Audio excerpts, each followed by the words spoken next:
He lived at the time in a paradise of disemboweled animals, of mechanisms that had been taken apart in an attempt to perfect them with a system of perpetual motion based upon the principles of a pendulum.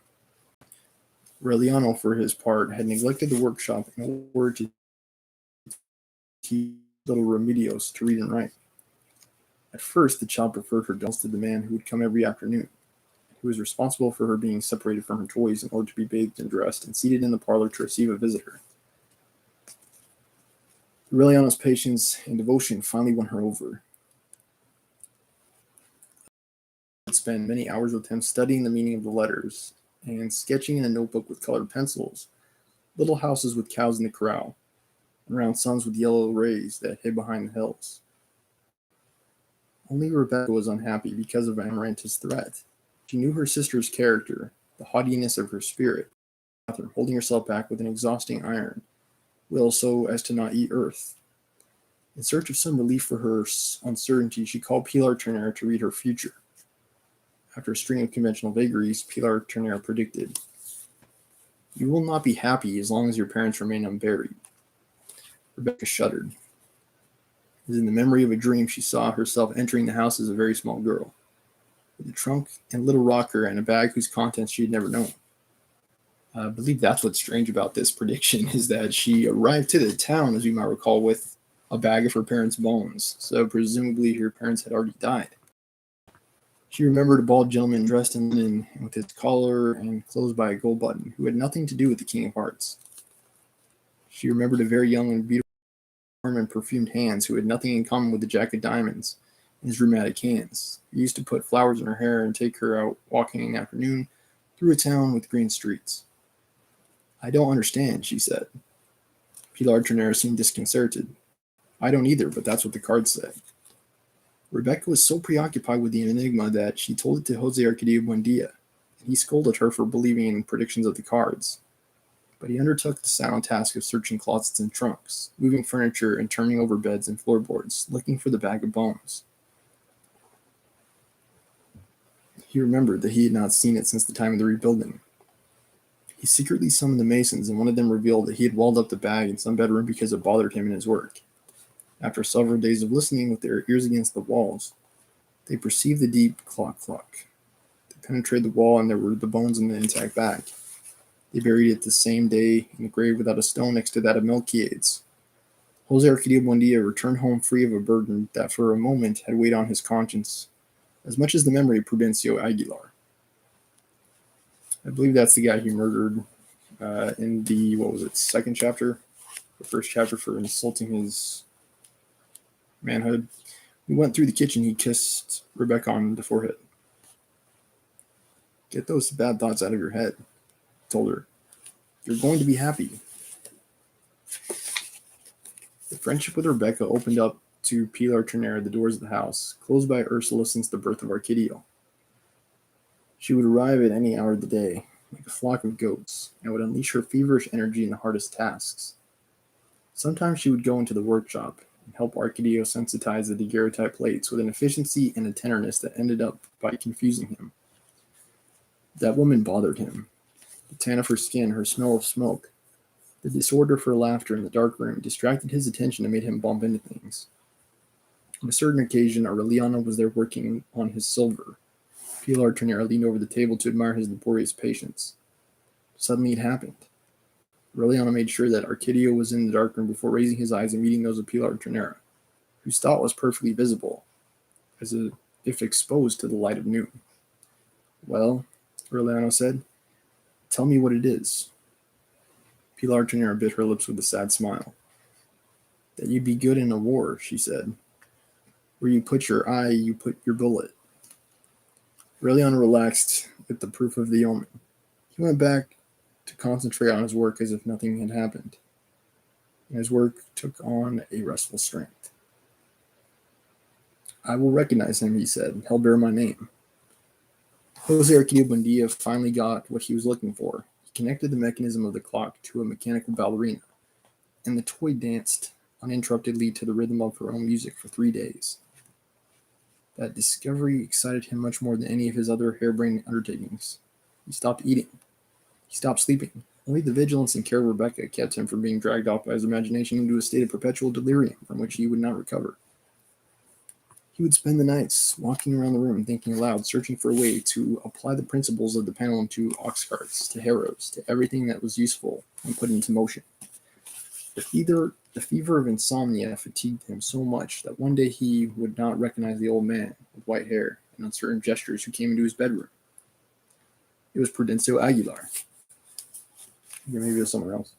When he finally identified him, startled that the dead also aged. Yeah, okay. I guess he came back from the dead. Jose Arcadio Buendia felt himself shaken by nostalgia. Prudencio, he exclaimed, you've come from a long way off.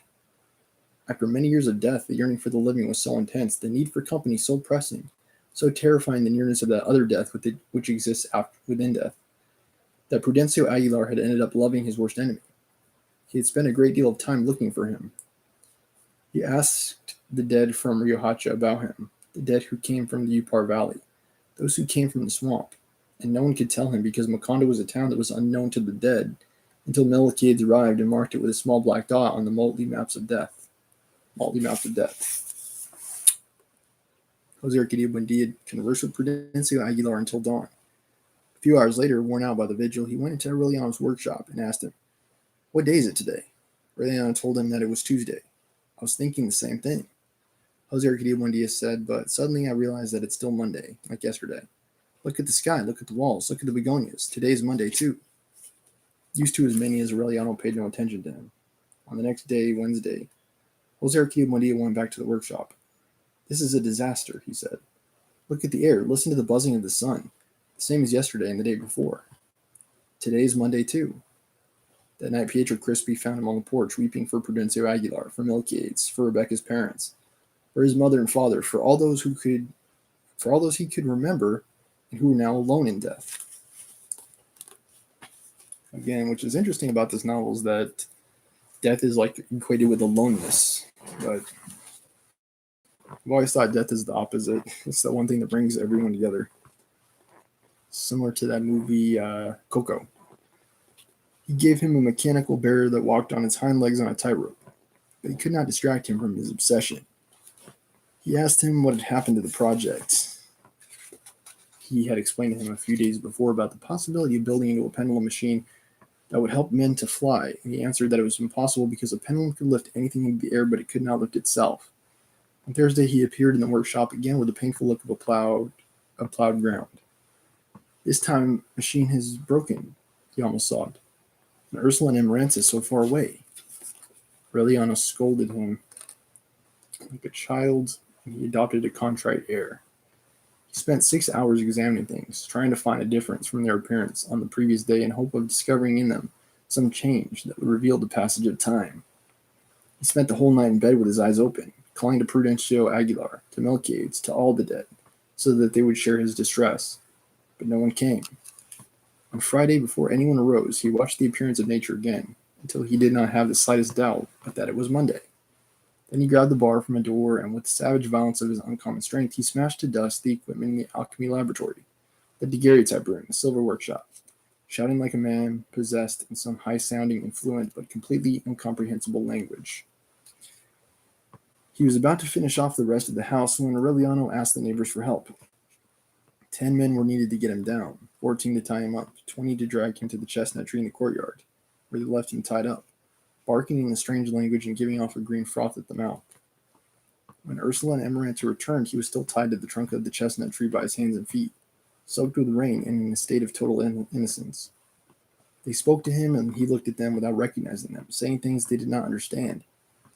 Ursula untied his wrists and ankles, lacerated by the pressure of the rope, and left him tied only by the waist. Later on, they built him a shelter of palm branches to protect him from the sun and the rain.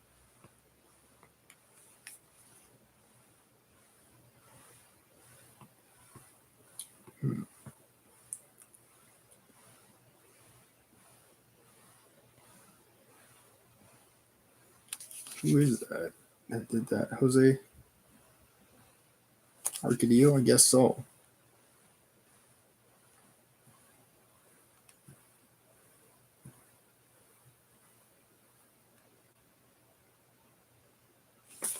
Yeah, Jose Arcadio Buendia.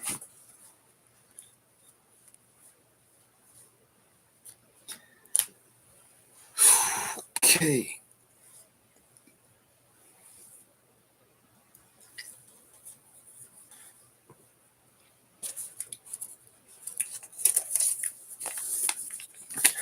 Man, so that was chapter 4. Next time I'll have the chapter recap for chapter 4. The YouTube chapter reading was cut off. I unfortunately did not start streaming until about halfway through the chapters. So, yeah, the recap in the next episode is going to be critical. It's going to be crucial for us. But yeah, I'll have the chapter 4 recap, and then we'll go ahead and dive into chapter 5, similar to the way I've been doing with the other episodes. But there you have it.